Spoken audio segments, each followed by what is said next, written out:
Lake Huron, Michigan, until 10:45 p.m.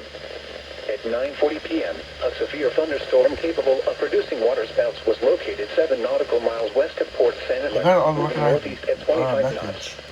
Hazard, waterspouts and wind gusts to nearly 50 knots. Source, radar. Impact, waterspouts can easily overturn boats and create locally hazardous seas. Small craft could be damaged in briefly higher winds and suddenly higher waves. The severe thunderstorm will be near Port St. Helens around 9:45 p.m.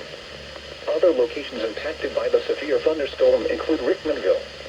Thunderstorms can produce sudden waterspouts.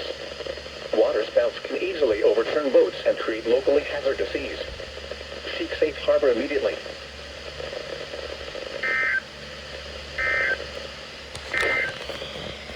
Here is the forecast for the northern suburbs.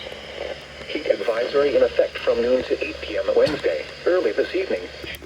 I want to assume that was supposed to be like a, probably a, what was it called? A special marine warning? Or maybe it was just something else. Probably it was a special marine warning, but it got issued as unrecognized message, so that was weird.